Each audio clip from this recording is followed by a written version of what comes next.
Brittany Nicole. Today I'm sharing another layout documenting the celebrations around turning 30 and the age of COVID and the year 2020. And I'm just talking a bit about the big three, what I always want to include on my layouts, and the thought process behind the sketch I'm using. The sketch I'm using is one that I created, and when I create sketches, I usually create them with a specific goal or focus in mind. And so this one, my goal or focus was to be able to display beautiful pattern paper that I would otherwise be tempted to hoard because I feel like that it doesn't get enough space or enough importance, quote unquote, on my layout. And also wanting to make sure I have enough room to journal more than just, the date of the photo, where the photo was taken place, and who was in it. If you guys want to use the sketch, it is in my Facebook group under files, and there's a link in the description box below. All right, so here is the sketch that we will be using for today's layout. So I'm continuing to document turning 30 and my thoughts, the celebrations, and everything, especially because it happened in a very unique time. Hashtag 2020, hashtag COVID. And so I'm just sharing some photos of Gareth and I, not on my birthday, but the day after my birthday. He was really sweet because birthdays are a really huge deal in my family. Growing up, my mom made a really big deal out of them. And so clearly it looked different with COVID, but he still kind of created a very, very small get-together of my bubble, which is just my family, and not even everybody in my family, just the family members that we were all staying in a bubble and agreeing to the same kind of guidelines. And so what I love about this layout is it's Felicity Jane mostly, but then I threw in some Ali Edwards. A long time ago, I subscribed, I think, to Ali Edwards' Story Kit. I think that's what it's called. But at the time, I wasn't scrapbooking regularly enough to keep up with it. And so I kind of broke apart the kits and put them in my stash. And I'm having a lot of fun incorporating them into my layouts.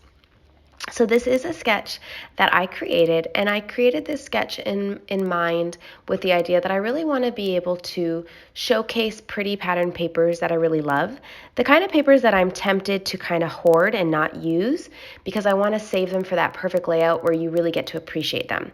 And I've really begun to learn that the more I hoard or save a paper or embellishment for that perfect layout, it just seems to never happen. So I've really tried, especially with this whole stash to sketch inspired series, I've really tried to just be like, if I like it, if it works, I'm going to use it. The less I think about it, the more likely I am to enjoy the process, enjoy the finished product, and feel better about using it up. Like, let's all be honest, we buy these supplies, and so if we're going to buy them, let's definitely use them up. I did snag some Felicity Jane on one of the sales in the past couple months. I don't know what sale it was, but I'm in love with these like bow things because for the life of me, I cannot create bows. I've actually been enabled by somebody to purchase a, I think it's called waffle flowers. It's waffle something, I'm blanking, but waffle something die that's a ribbon because it's super cute. So this is a little different because there's not really 3 main embellishment clusters. They're actually kind of 4. You have the 2 on the top and bottom of the photos, and then you have the 2 on the side. And so in the side, though, the ones on the top and bottom, it's kind of like the entire strip is full of embellishments. We start with the green scallop circles. We start with the toile bow. I think that's how you say it. Toile. I don't know. Sorry, guys. Then you have the home sticker chipboard sticker from Ali Edwards. You have a Make-A-Wish, an ampersand eventually, a flower eventually, a happy word phrase, the birthday word phrase, and then you go under the photos, and eventually that's where I'm going to put my journaling. Because remember, every time I approach a layout or I design a sketch, I think about the big 3. What is the journaling? Where's it going? What are the photos? Where are they going? And then what is the title and where is it going? If I do not know where my journaling, my photos, and my title are going to go, I'm definitely sure to not have a clue where the title and the journaling is going to go. I always manage to get the photos on the page, but I certainly do not manage to get the title and the journaling. And having this approach that I must accomplish the big 3 on every layout has really changed has changed some of my scrapbooking. I find that I'm a lot more thoughtful and meaningful with my titles.